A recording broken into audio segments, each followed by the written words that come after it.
নমস্কার বন্ধুরা, আজকে দ্বীপ জেলে যায় ছবিটির কথা বলছি। দ্বীপ জেলে যায় ছবিটি সুচিত্রা সেনের জীবনের একটা মাইলস্টোন। একটা সময় ছিল, অর্থাৎ 50-এর দশকে, যখন রোম্যান্টিক নায়িকা হিসেবে সুচিত্রা সেন বিখ্যাত। দর্শক বুঝত সুচিত্রা সেন মানেই সেই ছবিটি রোম্যান্টিক ছবি, এবং সুচিত্রা সেন মানেই রোম্যান্টিক সিনেমার নায়িকা, সুচিত্রা সেন মানে উত্তমের রোম্যান্টিক নায়িকা। একটা সময় এরকমও বলা হয়েছে যে উত্তম কুমার আছেন বলেই সুচিত্রা সেন আছে, উত্তম রয়েছে বলেই সুচিত্রা সেনের ছবি হিট হয়, অর্থাৎ উত্তমের জন্যই সুচিত্রা।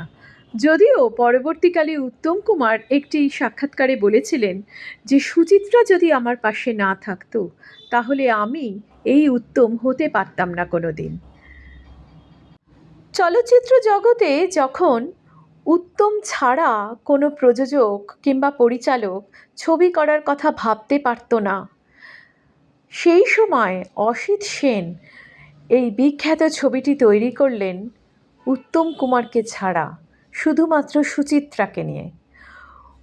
উত্তম কুমারের সঙ্গে পর্দা ভাগাভাগি না করে সুচিত্রা সেন এই ছবিতে তার শক্তিশালী উপস্থিতি জানান দিয়েছিলেন।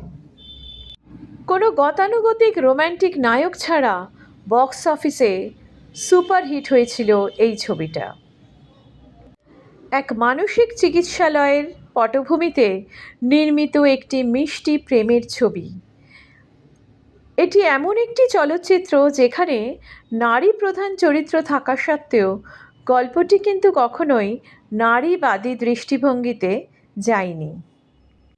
চলচ্চিত্রের প্রথমে আমরা দেখি একজন গাড়িতে ওঠে এবং তারপর সুচিত্রা রাধার ভূমিকায় অভিনয় করছে। রাধা একজন নার্স। তারপর রাধার ডায়েরি পড়া থেকে জানতে পারা যায় যে দেবাশিস নামে একটি রোগী সুস্থ হয়ে চলে গেছে। তারপর আবাসিকদের রোল কল করা হচ্ছে। এখানে আবাসিকদের ওপর একটা করে নাম্বার দেওয়া আছে, নাম ধরে ডাকা হয় না, নম্বর ধরেই ডাকা হয়। অর্থাৎ এখানে মানুষরা এই মানসিক চিকিৎসালয়তে নাম পরিচয়হীন সাধারণ সংখ্যায় পরিণত হয়েছে। রাধা নার্সিংয়ের কাজে নিবেদিত প্রাণ এবং ব্যর্থ প্রেমের কারণে যে মনোরোগ সৃষ্টি হয়, সেই বিষণ্ণতায় আক্রান্ত রোগীকে সারিয়ে তোলার দক্ষতায় প্রধান চিকিৎসা কর্মকর্তা কর্নেল পাহাড়ি সান্যালের রাধা হল প্রিয়পাত্রী। নতুন রোগী ভর্তি হলে রাধা জানিয়ে দেয় যে সে অভিনয় করতে পারে না, সে একজন নার্স মাত্র।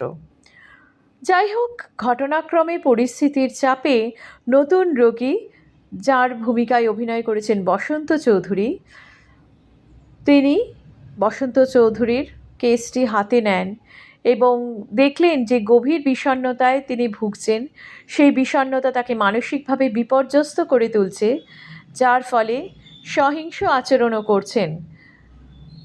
রাধার তত্ত্বাবধানে তাপস অর্থাৎ বসন্ত চৌধুরী তার উপর নির্ভরশীল হয়ে পড়েন এবং এই কেস ইনভেস্টিগেট করে রাধা বার করে যে বসন্ত চৌধুরীর প্রেমিকা সুলেখা কিভাবে এই তাপস অর্থাৎ বসন্ত চৌধুরীর সাথে বিশ্বাসঘাতকতা করেছে। তাপসের মতো রাধার জীবনে এসেছিল দেবাশিস, যাকে রাধা সেবায় শুশ্রূষা করে সুস্থ করে তুলেছিল এবং দেবাশিসকে রাধা সত্যিকারের ভালোবেসে ফেলেছিল। এদিকে রাধার সেবাতে তাপস তার উপর নির্ভরশীল হয়ে পড়ে, এমনকি রাধা তাকে শেষ মুহূর্তে বৈদ্যুতিক শক খাওয়া থেকেও বাঁচায়। রাধার সেবা তাপস সুস্থ হয়ে ওঠে। একদিকে আমরা দেখতে পাই তাপস সুস্থ হচ্ছে, আর রাধা কিন্তু আগের মতো সেই প্রাণবন্ত মনোরোগ বিশেষজ্ঞ নার্সটি নেই। তাপসের সাথে প্রেম করার অভিনয় তার মনের ওপর মারাত্মক প্রভাব ফেলেছিল। সুস্থ হয়ে নার্সিংহোম থেকে চলে যাওয়ার আগে সে কর্নেলকে অনুরোধ করে যেন তাপসকে তার থেকে দূরে রাখা হয়। তাপস শেষবারের মতো রাধার সাথে দেখা করার জন্য মরিয়া হয়ে ওঠে। তাকে জিজ্ঞেস করতে যে সে সত্যিই অভিনয় করছিল নাকি। রাধা দরজা খুলে না, বিষণ্ণ তাপস চলে যায়। তাপস কিন্তু সত্যিই রাধাকে ভালোবেসেছিল। রাধা ধীরে ধীরে এক স্থির সত্তার ছায়া মূর্তিতে পরিণত হয়। তারপরেই আসে ছবির ক্লাইম্যাক্স, যেখানে আমরা দেখতে পেলাম যে রাধা নার্সিংহোমে মানসিক রোগীদের সেবা করত, সেই রাধাকে টানতে টানতে নিয়ে যাওয়া হলো সেই কেবিনে, যেই কেবিনে তাপস ছিল। তাপস খালি করে দিয়েছে, তাপস চলে গেছে সুস্থ হয়ে। সেই কেবিনে রাধাকে নিয়ে যাওয়া হলো, কারণ রাধা একজন মানসিক রোগীতে পরিণত হয়েছে। সকলের জীবনে দীপ জ্বালতে জ্বালতে রাধার নিজের জীবন যে কবে অন্ধকারে পরিণত হয়েছে তা রাধা নিজেই বুঝতে পারেনি। প্রদীপ যেমন চারিদিক আলোকিত করে, কিন্তু প্রদীপের নিচে অন্ধকার থেকে যায়, ঠিক সেই রকম রাধার জীবনেও অন্ধকার নেমে এলো। চিফ মেট্রন চন্দ্রাবতী দেবী রাধার নম্বর ধরে ডাকার সময় চোখের জল ধরে রাখতে পারে না, এবং সেই সময় রাধার সেই অভিনয় দেখে দর্শকও চোখের জল ধরে রাখতে পারে না। সুচিত্রা সেনের হৃদয়স্পর্শী অভিনয় দর্শককে কাঁদিয়ে দিয়েছে। দ্বীপ জ্বেলে যায় ছবিটির অভিনয় দেখতে দেখতে কখন যে দর্শকরা নিজেরা রাধার মধ্যে একাত্ম হয়ে গেছে তা দর্শক নিজেরাও বুঝতে পারে না, এবং ছবির শেষে তাই রাধার মতন সকলের চোখে জল চলে আসে। এই ছবিটি একটি মর্মান্তিক সত্য উন্মোচন করে যে কিভাবে নিজের পেশার প্রতি সম্পূর্ণ নিবেদিত একজন নারী জ্ঞাতসারে বা অজ্ঞাতসারে একজন পুরুষের ভালোবাসা, বিবাহ এবং সুখী পারিবারিক জীবনপূর্ণ একটি স্বাভাবিক জীবনযাপনের অধিকার থেকে বঞ্চিত হতে পারে।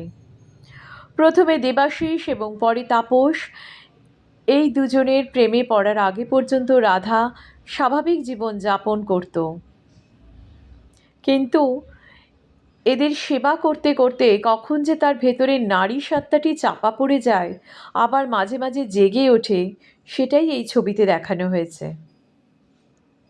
পেশাগত কারণে যখন তাকে অভিনয় করতে হয় এবং সে যখন বলে সে অভিনয় করতে পারে না, সেই কথাটি বারবার করে যখন সে বলে, তখন মনে হয় সুচিত্রা সেন নয়, সেবিকা রাধাই এই কথাগুলো বলছে।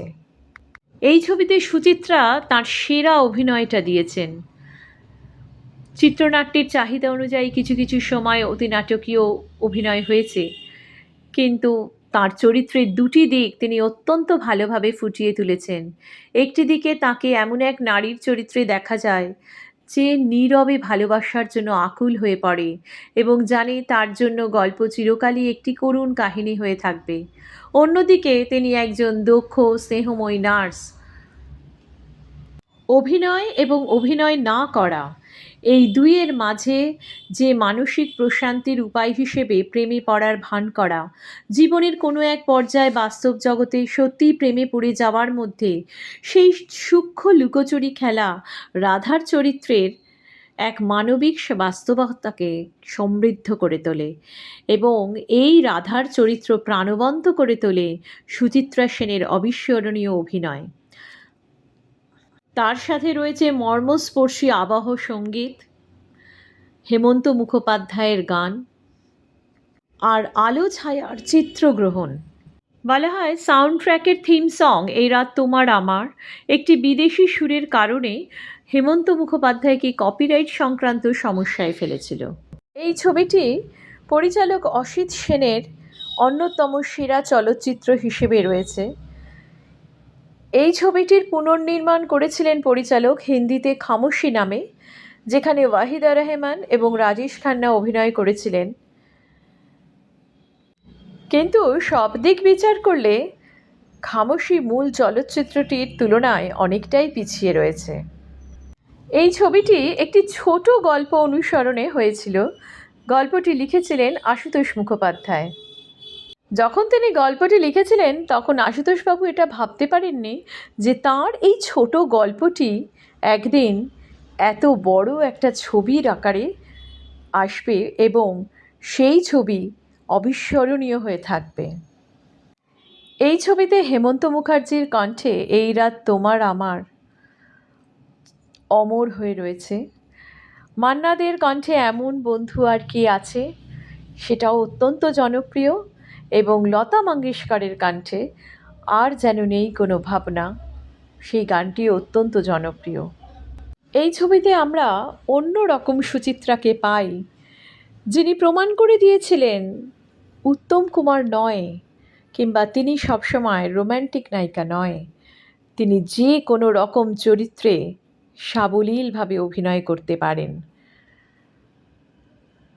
তাঁর অভিনয় ক্ষমতার সাহায্যে তিনি একাই একটি ছবিকে সুপারহিট করে তুলতে পারেন। দ্বীপ জেলে যাই ছবিটি অন্যান্য ভাষাতেও তৈরি হয়েছিল, কিন্তু সেই সব ভাষাতে অতটা হিট হতে পারেনি। হয়তো সেই সব ছবিতে সুচিত্রা সেন রাধার চরিত্রে অভিনয় করেননি সেই কারণে। দ্বীপ জেলে যাই ছবিতে রাধার ভূমিকায় সুচিত্রা সেনের অনবদ্য অভিনয় দর্শক চিরকাল মনে রাখবে। অনেক স্থানে তাঁর কোনো সংলাপ নেই, তিনি শুধুমাত্র মুখের অভিব্যক্তিতে প্রকাশ করেছেন তার মনের ভেতরের কষ্ট। তাঁর মানসিক কষ্ট দর্শকদের চোখে জল আনতে বাধ্য করেছিল। তাঁর অভিনয় শুধু একটি চরিত্রের উপস্থাপনা ছিল না, এক নারীর অন্তর্দহন, একাকিত্ব ও আত্মত্যাগের মর্মস্পর্শী কাহিনী। এই ছবির মাধ্যমে তিনি দর্শকদের হৃদয়ে এক অনন্ত বেদনার ছাপ রেখে গেছেন, যা আজও সমানভাবে প্রাসঙ্গিক এবং শক্তিশালী। তিনি প্রমাণ করেন শুধু সৌন্দর্য নয়, গভীর অভিনয় দক্ষতায় একজন অভিনেত্রীকে অমর করে তোলে।